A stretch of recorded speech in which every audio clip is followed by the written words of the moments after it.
in 1984 while gold digging in Equateur in an underground tunnel system with other 350 artifacts which do not really fit any known and existing South American pre-Columbian culture. On this stone map is a natural quartz line, a white one, and this is the front side of the world stone map, and you can see approximately in the Near East, close to Saudi Arabia, you can see an inlay as an eye. And from this eye to the right and to the left is a natural quartz line going on the right side over India, Thailand, and also there's a long island on the right side, which Professor Kimura's research gave him the statement that from the northeast Japanese island until far down after Taiwan, once there existed a huge continent. But then this world map must be older than at least 10 to 12,000 years.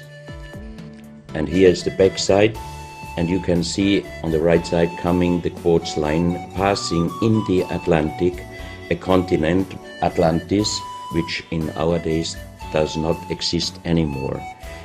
Then the white line is crossing part of South America, and here you have a close-up and you can exactly see the Bay of Guayaquil, an inlay going up to north and a round inlay showing exactly the place where there were found those artifacts, and there is also the best quality water worldwide existing. One other very interesting artifact found on the same place in Ecuador is the so-called pyramid with the eye. The eye is an inlay, the stone is gray and white, and you have 13 steps, and it looks exactly like the pyramid with a shining eye on the $1 US. If you put this pyramid under black light, the eye is shining very strongly, and it looks really like an eye, but not real like a human eye. Here you have a close-up of the eye, and you can see the colors of the inlay. On the bottom of this pyramid, you have the inlay in little gold plates showing the Orion star constellation, and you have unknown writing. The translation of Professor Kurt Schildmann, who was the president of the German Linguistic Association, and he was perfect in more than 40 languages. He was able to translate this writing. He called it pre-Sanskrit because it is older than the oldest writing. And the translation of these 4 letters you can see here, his translation is "the Son of the Creator comes." As we found the same writing on stones in certain countries like Ecuador, Colombia, Illinois, United States, Clausel, France, Malta in the Mediterranean, Turkmenistan, Australia, and in southern Calabria, Italy, just a few years ago. Always there are stones and ceramics, terracotta with the same writing. That means this writing existed once worldwide, and that means there must have been a global civilization older than Sanskrit, older than 6,000 years. And Professor Schildmann also told me that this writing has a little similarity to the Indus writing and also to the Easter Island writing. And as he said, this is older than Sanskrit. He called this writing pre-Sanskrit. On this stone, you can see on the top the 2 eyes, and then you see the right hand holding the pyramid and putting the left hand on top of the pyramid. That means showing how to use this pyramid with the eye. On this stone you can see an encarving, sitting a man on a stone holding the pyramid exactly as it was shown on the artifact before. From his eyes are going rays out, and on the right side you see 2 bowed persons. On his head he has something like a small helmet, and from this helmet goes up like an antenna to a strange object over him. And here you have the photo of the discovered helmet. We could not yet make a metal research or checking what kind of metal was used, but you can see in the center of the helmet that something is missing, and that might have been this kind of antenna which was shown on the artifact before. Another very strange finding from the same place is one big jade cup and 12 little jade cups. As the 12 cups are man-made and each one is a little bit different in size, if you fill them up perfectly with water and you put the 12 cups of water inside the big cup is completely filled. The next strange thing is that you can see on the little cups numbers which are looking like the Mayan numbers, but if you compare them with the Mayan numbers, you find out that there are some little differences. And on the big cup, you can see a perfect inlaid star constellation, also showing the Orion and other stars. And inside the big cup, it is very, very magnetic, and outside the cup, nearly nothing. Professional geologists are saying this is impossible because if a stone has metal particles inside the stone, it must be same magnetic from both sides. Here you have a close-up of the big cup, and you can see a perfect inlay of star constellations, and they are shining very brightly if you put black light on it. Here you have some small cups that you can figure out more clearly the style of the numbers inlaid in a strange material also shining under black light. That's another piece, a jade plate with the same star constellation inlay like on the big cup, and two persons facing the sky, and on the next picture you can see that also the eyes of these two statues and the star constellation is shining very strongly under black light.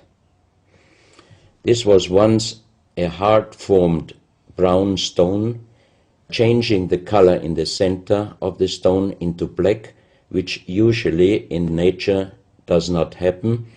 And you can see, if you look very close, you can see a face with closed eyes, with a mouth, the nose, a long beard and long hair. On the left side, the face and also the stone is broken. This is the reverse side of this stone.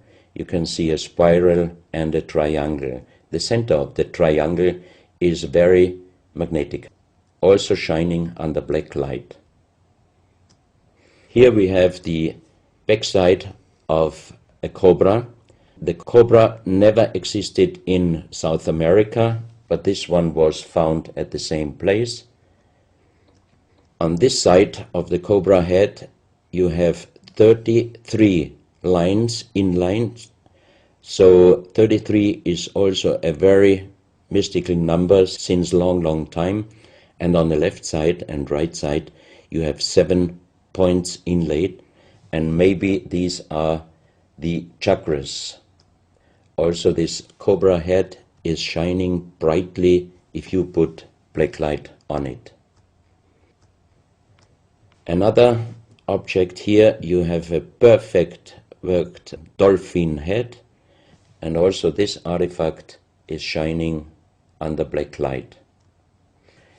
Here you have a kind of stone helmet. You can put this granite stone helmet on your shoulders, or you can lay your head inside it, and the inlay points which you see on this helmet, some experts told me that these points are exactly the acupuncture points on the human head.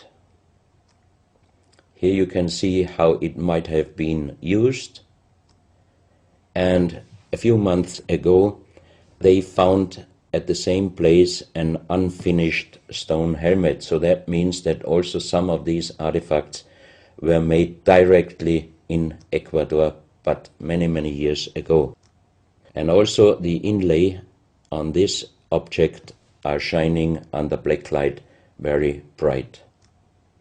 This is a fantastic jade snake, and also the inlay points are shining under black light.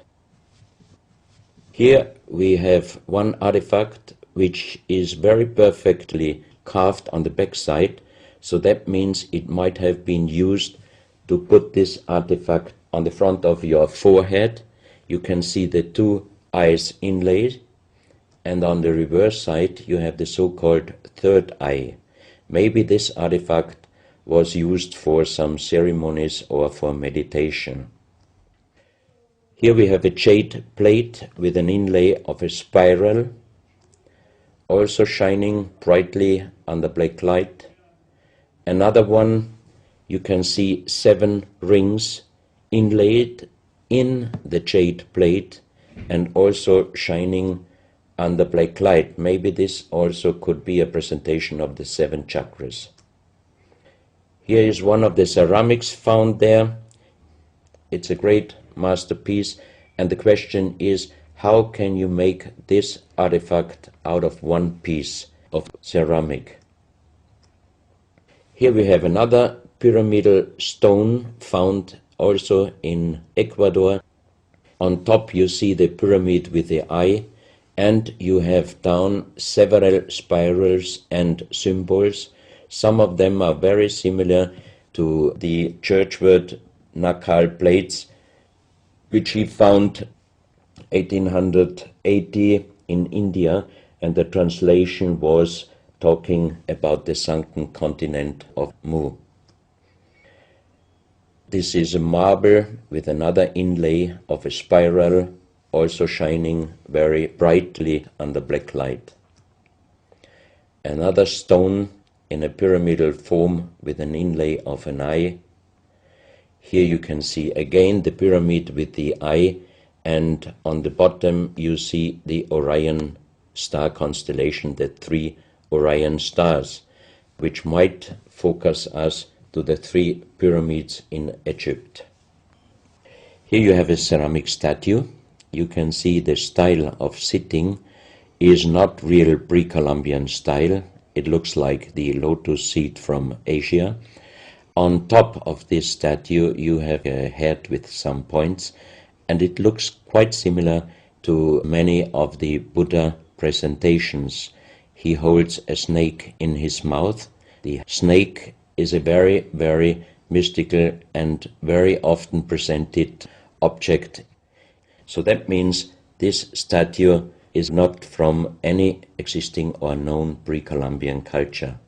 Even the next one, you can see that how this statue is sitting, it looks more the direction of Asia. On top of his head, again a very strange head, and in the center you can see like the head of a frog.